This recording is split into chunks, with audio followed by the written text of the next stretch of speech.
Hi everybody, this is the Baseball Hut, the amazing, spectacular, terrific, the great one, People's Champion, your host, we are back here at the Baseball Hut talking about our New York Mets. A couple of things, really two real subjects in this video. And that is the Mets' future Hall of Famers, who will not be Hall of Famers going in as Mets, I can tell you that. Won't be going as a Tiger, the other one will be going as a National. But before we get into this video, I need you to subscribe and like this video. Where should I start?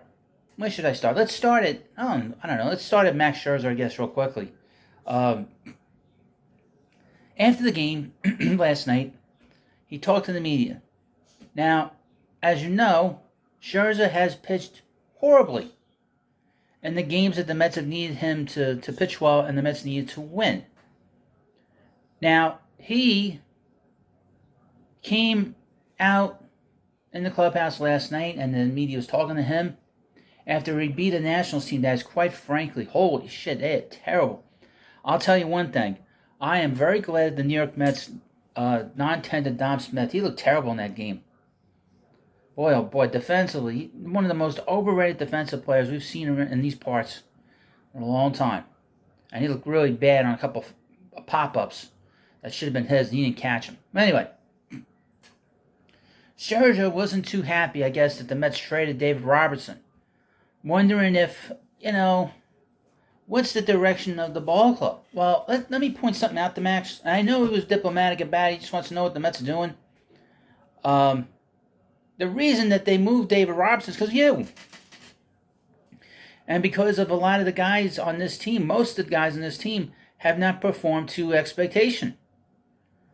This has been the biggest disappointment probably in the history of this franchise. And you are at the forefront of it, Max. Now, he admitted last night that he was a big part of this disaster. However, his attitude after the game with the media was horrible. Especially when they were asking him about Robertson. Hey, the reason he got traded is because of you. It's because of you, Max. You're the reason why Robertson got traded. Now, if you don't know, I'm in New York, as you can tell from the accent. But the media here have gone absolutely nuts. Every day, and I've said this for years, that anything the Mets do is the wrong decision, no matter what it is. No matter what they do, they can never do right. And when they played great last year, they had something to complain about. They had to find something to complain about. We know that they played poorly in September last year. They didn't make the postseason last year with 101 wins. We know that. But they are completely, I think they're a little schizophrenic, some of these people, some of these guys, especially on WFAN. Just to point out a couple of people before we get back to Scherzer and we talk about Verlander. But Scherzer, WFAN. I'm okay. WFAN. They have some hosts on there that are some of the most inconsistent SOBs you've ever seen. You talk about from one mood swing to another mood swing. The mid-morning guy, Brandon Tierney, who's about as boring as it gets, but he is a bit of a spaz because he's a Yankee fan. So there you go. He complained most of the season that after the first month of the season, he thought that Buck Showalter should be fired, especially if they couldn't turn around after the next 30 games.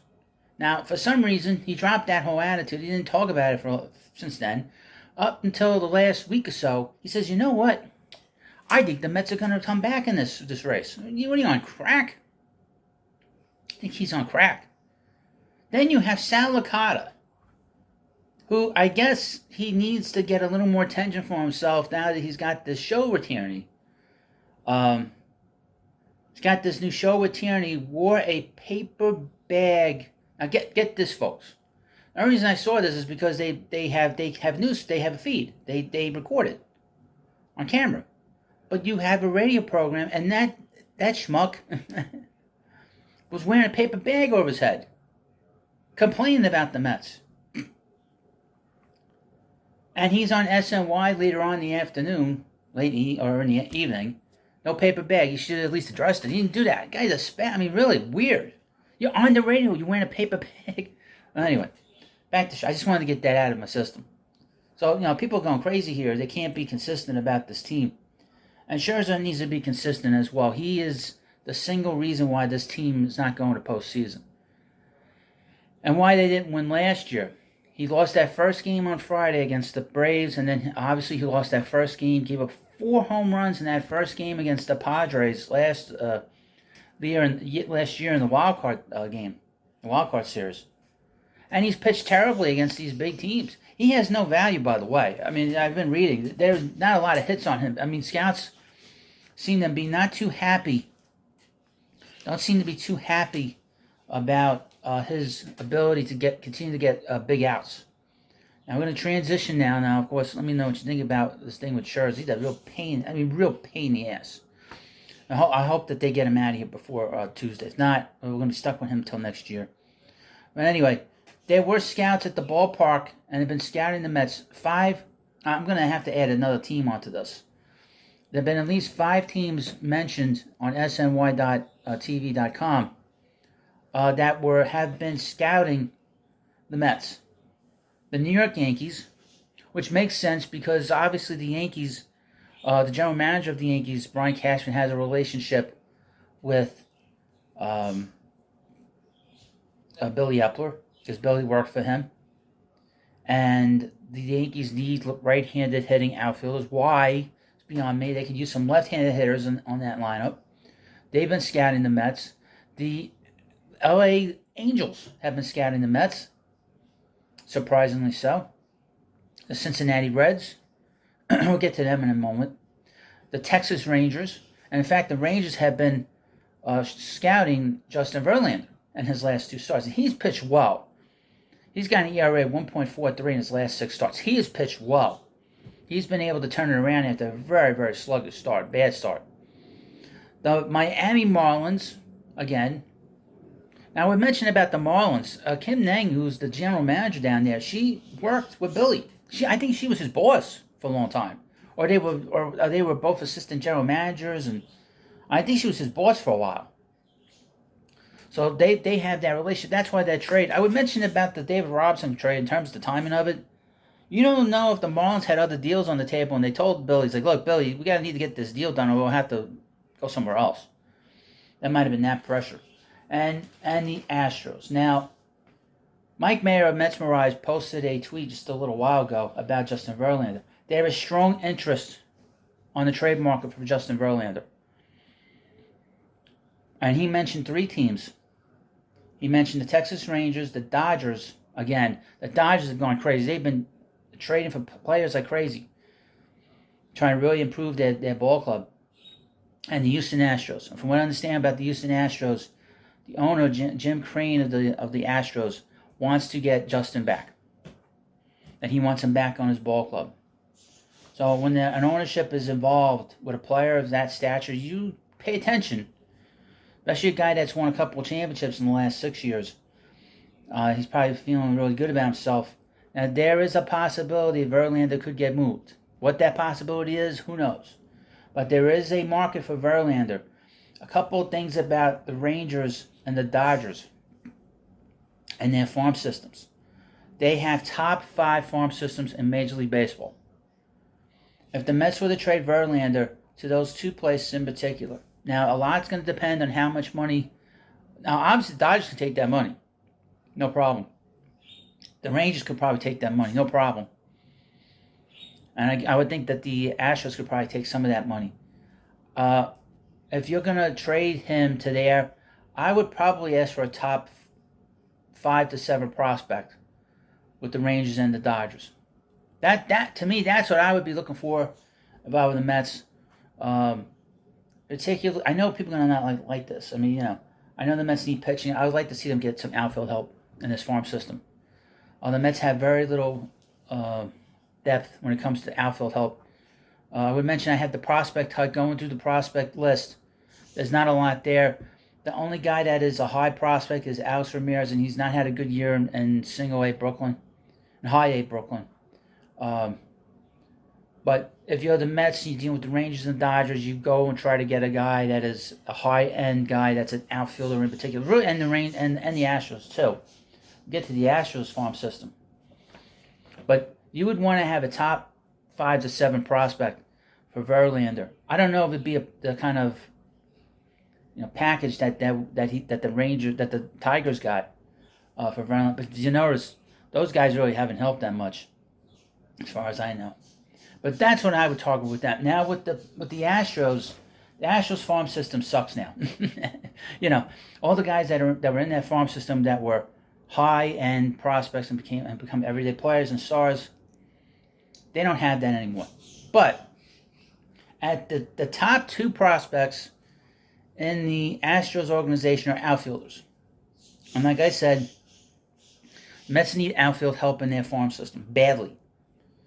Two of them should be targeted by the Mets, and it's their top two prospects. One is called Drew Gilbert. He's an outfielder. He's at Double-A right now. He doesn't have a lot of power. He can hit. He is a competitor. That's the big thing that was spoken about him. Mets need competitors here. They need grinders here badly. I believe he's a center fielder. We'll have to see. He's 5'9". He's not a big guy. Then there's the number 2 prospect with the Astros, and he's at a high A ball. His name is Jacob Melton. I don't know much about him. I'd have to go look him up. But that's who I would talk about with the Mets when it comes to the Astros. So that's what I'm looking at with the Mets. But if they were to move Verlander, obviously if they were to move Verlander, they got to ask him for his permission because he's got a no trade clause. And he has said that he would. His focus is being here with the Mets. And it's funny, and I was thinking about it now, and I think about it. If they were to move Verlander, I'm going to assume Scherzer's going to ask to get traded, because Verlander, he's got to have that kind of that conversation with the Met front office to find out what's going on. Where am I going? What am I doing here? But this is not about these guys. These guys are temporary fixes for a mess that's been here with the lack of pitching depth in the Mets farm system. They were temporary fixes. It didn't work this year. And I've said on this channel that to have both of them here going into next year, you're going to have the same problems. You're going to have the same issues. And one of those issues being their age. Can they hold up for the whole season? They've not been able to do that. Verlander missed the first month. Now, he's pitched really well the last month. But it's taken him quite a while to get warmed up. Do you want to, and then you see Scherzer's effectiveness. Do you want to keep these guys here next year? And this team can compete next year. They're going to spend money, I would think, to bring in some new talent. A couple guys to keep an eye on. There's actually a very interesting pitching market. Blake Snell's a guy. I'm not too high on him personally. Julio Urias, I think he'd be a very good piece. He's not an older guy. This pitcher in Japan, Yamamoto, I know the Mets are extremely interested in him. They will be, if they can give his team the most money in terms of posting, because he's going to get posted. He's not like Senga, who's a free agent. He needs to be posted by his team. That's a guy you could put in the top of the rotation. He's considered to be better than Senga. And I said this on the other channel, on the Baseball Hut too. Do the Mets view Senga now as their ace? He's pitched really well. He is 4th in the National League in ERA. He must be top 10 in strikeouts. He has pitched really well in the last month or so.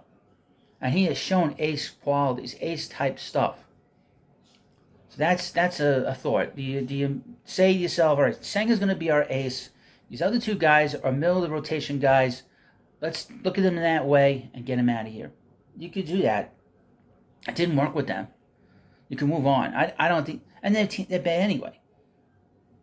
And then you say to yourself, all right, we're bringing guys, and also mentioned Aaron Nola, who's a middle rotation guy at this point in his career. You do it. And I know it's a difficult pill to swallow for this year, but it didn't work. They took it as far as they could take it last year. They sort of took a big step back in September, didn't go far in the postseason, and then they sort of didn't fire this year. I also mentioned that once they trade Pham and Canha, they need to find new outfield help. So this is why they need to find some more help in that outfield. Because I don't expect to rely on Marte as an everyday player at this point. And they have Nimmo, but they need help in that outfield. So that's another area of need for the ball club. Not so much the farm system. The farm system is coming along. I expect that they will get big boosts from some boosts for any kind of deal for Pham and Canna. You know, if you have to bite the bullet and take lower minor league guys, you do it. That way you can trade them a year from now for some big piece that they need. Or you cobble a lot of young prospects, and then maybe you, as a suggestion, maybe use Mauricio as a centerpiece for a deal for a guy like Juan Soto, and you put in all these other guys that they brought in and cobble a deal together. Soto's going to get moved. I can guarantee you that. He's going to get moved. The Padres are going to get rid of him, because then that's signing him to a contract. There are a lot of problems with that ball club, and I think his getting along with this group and the lack of leadership out there, he's going to get moved, either at the deadline or next year, in this offseason. But let me know what you think about this video, and of course, please subscribe to the baseball. A lot to talk about in this video. Thank you. Have a good day, and I'll see you later.